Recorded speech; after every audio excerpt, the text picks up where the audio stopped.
नमस्कार दोस्तों, तारीख थी 8 मार्च 2014, 12:41 पर कुआलालंपुर एयरपोर्ट से MH370 प्लेन ने उड़ान भरी। इसमें सवार थे 239 लोग, 227 पैसेंजर और 12 क्रू मेंबर्स। 27 साल के फारिक अहमद इस फ्लाइट के पायलट थे और यह उनकी आखिरी ट्रेनिंग फ्लाइट थी।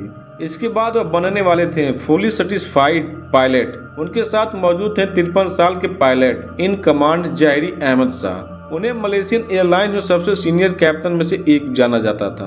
प्लेन के 6 घंटे का सफर तय करते हुए सुबह 6:30 बजे चीन की राजधानी बीजिंग एयरपोर्ट पर पहुंचना था। टेक ऑफ के दौरान प्लेन में करीब 49,100 किलो फ्यूल मौजूद था, जो 7 से 8 घंटे की उड़ान भरने के लिए काफी होता है। दूसरी तरफ मौसम बिल्कुल साफ था, सब कुछ ठीक चल रहा था। प्लेन को टेक ऑफ किए 38 मिनट हो चुके थे। इसके बाद कैप्टन ने ATC के साथ आखिरी बात की। उनके आखिरी शब्द थे गुड नाइट। मलेशियन 370। इसके बाद उन्हें वियतनामी एयर स्पेस कंट्रोल से संपर्क करना था, लेकिन आखिरी चेक इन के 2 से 3 मिनट बाद ही प्लेन मलेशिया और वियतनाम दोनों के रडार से सिस्टम से बाहर हो गया। फिर वह हुआ जो किसी ने सोचा भी नहीं था। प्लेन ने एक शॉर्ट लेफ्ट टर्न लिया, कोई मिड भी कॉल नहीं हुई। इसके बाद प्लेन से कोई संपर्क तक नहीं कर पाया। माना जाता है कि विमान हिंद महासागर में दुर्घटनाग्रस्त हो गया। इसके बाद शुरू होती है आपाधापी। उस समय मलेशिया के प्रधानमंत्री नजीब राजक ने कहा, विमान का अपने रास्ते से भटकना आम नहीं बल्कि जानबूझकर प्रतीत होता है। सैटेलाइट डाटा से पता चलता है कि विमान 2 प्रॉपर कॉरिडोर में से किसी एक के साथ कहीं भी संपर्क बना सकता था, लेकिन ऐसा नहीं हुआ। 17 मार्च 2014 को ऑस्ट्रेलिया समुद्र सुरक्षा प्राधिकरण AMS ने दक्षिण हिंद महासागर में MH370 की खोज को कोऑर्डिनेशन की जिम्मेदारी संभाली। 22 सैन्य विमान और 8 देशों की 19 जहाजों की प्रारंभिक खोज ने 4.6 मिलियन वर्ग किलोमीटर से अधिक की दूरी तय की। इस खोज में और भी देश जुड़े गए, फंड जारी किए गए, खोज का दायरा बढ़ाया गया, लेकिन ब्लैक बॉक्स तक हासिल नहीं हुआ। दुनिया के सबसे बड़े सर्च में अभियान 30 से ज्यादा देशों ने भाग लिया था, जिस पर लगभग $200 मिलियन खर्च किए गए थे। विमान के गायब होने के 3 साल बाद 2017 में तलाशी अभियान को आधिकारिक तौर पर बंद कर दिया गया था। विमान तो नहीं मिला, पर इसके टुकड़े मिलने के दावे जरूर किए जाते हैं। मॉरिशस, मेडागास्कर, तंजानिया और दक्षिण अफ्रीका में समुद्र से विमान का मलबा मिलने का दावा किया जाता है। मेडागास्कर के एक मछुआरों के घर पर लैंडिंग गियर दरवाजा मिला था। विशेषज्ञों के मुताबिक यह पहला सबूत है जो जाहिर करता कि MH370 के पायलट विमान को नष्ट करना चाहते थे। जांच के प्रमुख मार्टिन डोलन का कहना है कि यह सब सोच समझी साजिश थी। इसके लिए पूरी प्लानिंग हुई।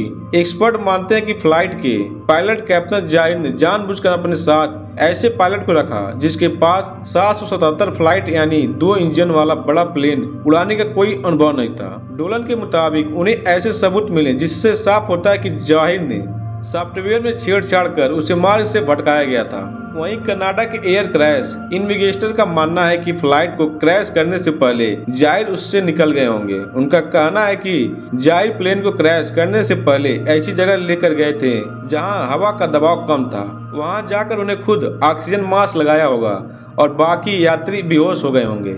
एरोस्पेस एक्सपर्ट रिसर्च गॉडफ्रे ने दुनिया भर में रेडियो फ्रीक्वेंसी में हुई गड़बड़ी को टैग करके विमान के अंतिम रास्ते का पता लगाने का दावा किया। उन्होंने बताया कि समुद्र के ऊपर 360 डिग्री मोड़ सहित विमान के मार्ग में असामान्य पैटर्न पाए गए। पायलट ने जानबूझकर विमान को बंद कर दिया होगा। गॉडफ्रे का दावा है कि विमान ने उड़ान के 3 घंटे में एक असामान्य होल्डिंग पैटर्न में प्रवेश किया जो लगभग 20 मिनट तक चला। ऑस्ट्रेलिया के पूर्व प्रधानमंत्री टोनी एबॉट का भी मानना था। उनका कहना था कि विमान को कप्तान के आत्मघाती कदम के कारण ऐसा हुआ था। विमान के गायब होने से जुड़ी कई पहेलियां भी हैं। एक तो यह उड़ता हुआ विमान दूसरे उड़ते हुए विमान की आड़ में छिप गया।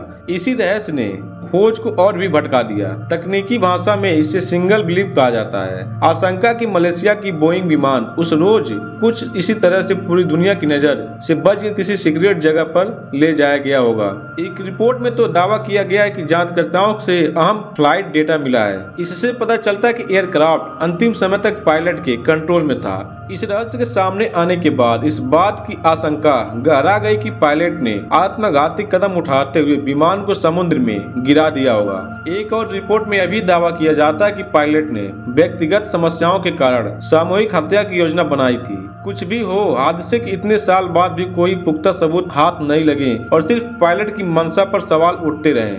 इस प्लेन के गायब होने के दुनिया भर को झकझोर दिया था, लेकिन इतिहास में कुछ ऐसी हादसे हुई हैं। बात 1945 की है, जब अमेरिका के 5 फाइटर प्लेन ट्रेनिंग के दौरान एकदम से गायब हो जाते हैं। कहा जाता है कि यह विमान अंटार्कटिक महासागर के उस क्षेत्र में लापता हुआ जिसे बरमुडा ट्रायंगल के नाम से जाना जाता है। इन रहस्यमयी विमान हादसे में अमेरिका पायलट की कहानी भी है, जिनका विमान 2 जुलाई 1937 को हवा में गायब हो जाता है। बताया जाता है कि उस वक्त उन्हें एक साथी नेविगेटर ने उड़ान भरी थी। इसके बाद हाईलैंड आइलैंड के पास उनका प्लेन गायब हो जाता है। साल 1949 में एक स्टार एरियल विमान भी बरमुडा से लेकर जमैका के बीच गायब हो जाता है। उड़ान भरने के कुछ देर बाद इस विमान से भी संपर्क टूट गया और वह कभी अपने डेस्टिनेशन तक नहीं पहुंचा। कुछ दिनों तक इस फ्लाइट और इसमें बैठे यात्रियों की तलाश की गई, लेकिन फिर मामला ठंड पड़ गया और यह घटना एक रहस्य बनकर रह गई। इसी तरह 1951 में कैनेडियन पैसिफिक एयरलाइंस की विमान अमेरिका से टोक्यो जाने के लिए उड़ा था। हालांकि बीच में इससे भी संपर्क खो दिया। इसमें बैठे 31 यात्रियों 6 क्रू मेंबर का पता नहीं चला। अभी तक इस विमान की कहानी रहस्यमय है। अगर आप सभी को जानकारी अच्छा लगा हो तो वीडियो को लाइक करके चैनल को सब्सक्राइब जरूर करिएगा। फिर मिलेंगे नेक्स्ट वीडियो में। जी धन्यवाद।